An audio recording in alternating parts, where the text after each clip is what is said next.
shall be sufficient for the establishment of the Constitution between the states so ratifying the same.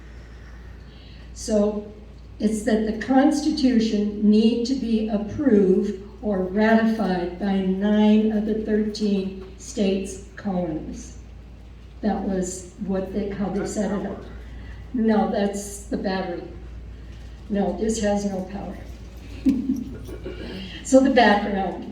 The founders had concerns about a couple of the colonies that were not so much in favor of approving the Constitution as it was currently written.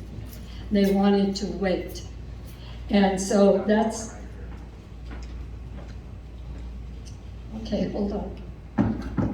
The founders did have concerns because 2 or 3 of the colonies, states, were not in favor of signing it as it was. The last one, it went out again. Yeah, the power's out again. No, this. Is it lit? It's lit. You're just going to listen to me.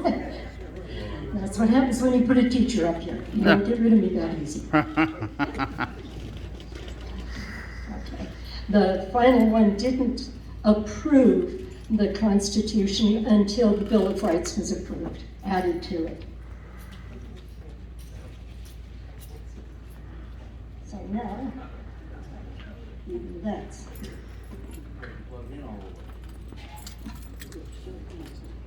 Oh. Yeah.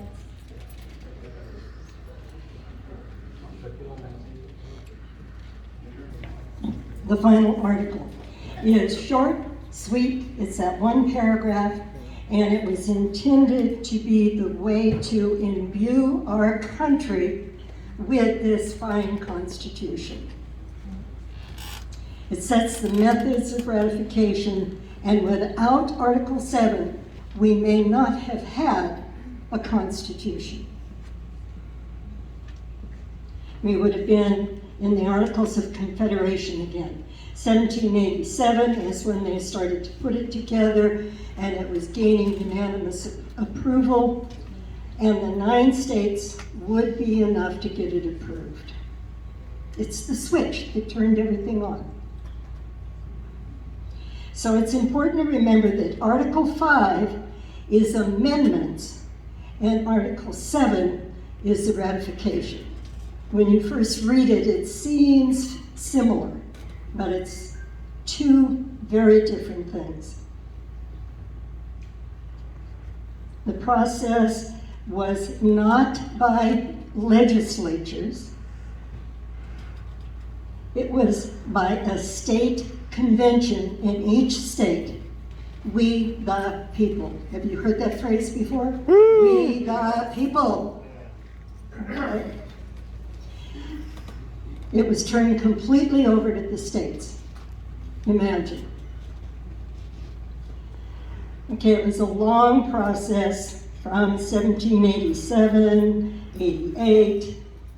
The final state was in 1789. So it was a 2-year process getting the colonies to finally approve it. So that's the history. You're not quite in high school right at this point, so you don't have to remember all those dates. But it is important to recognize that this was an ongoing process. The first 9 approved it, then they worked on the others, This is a map of the 13 colonies. It's just kind of good to remind yourself. All along the coast. Is it still important today?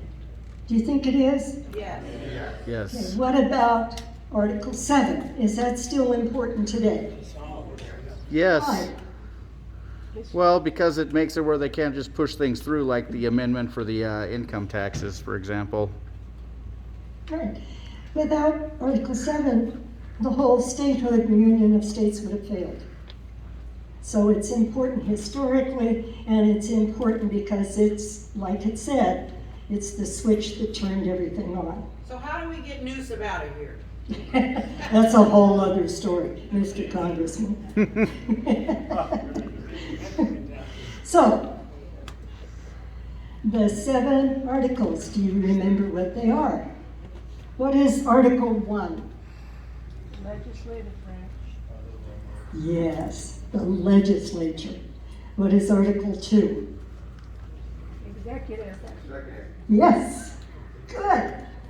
You already knew it well, or I taught you well. I'll take the credit. Article 3. Judiciary, yeah. Judicial. So those are the 3 co-equal branches, not a mono branch like we have in California. Co-equal. Article 4.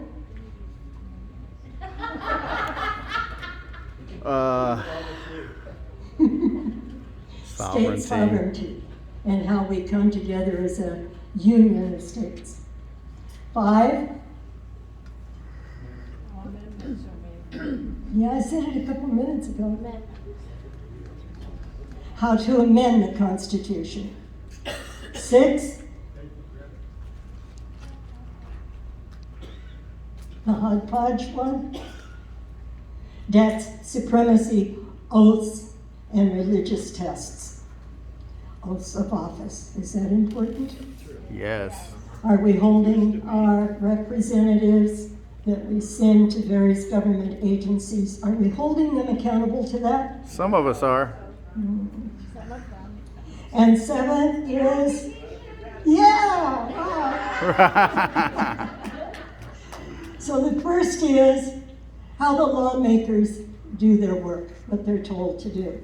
Second is the executive, how they enforce our Constitution. Third is the instruction to the judges. Fifth is the state muscle. Fifth is a constitutional change, please. It's how you go about that. 6th, let's shake on it, let's approve. We're going to live up to our debts. We're going to do what we said we would do while we were still under the Articles of Confederation. And sign here, please. Next will be the 27 amendments. That's what I'll start on next time. And the first 10 are called the Bill of Rights. Remember, the last state wouldn't ratify until the Bill of Rights was added.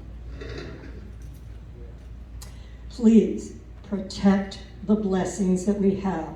Our way of life really is under attack.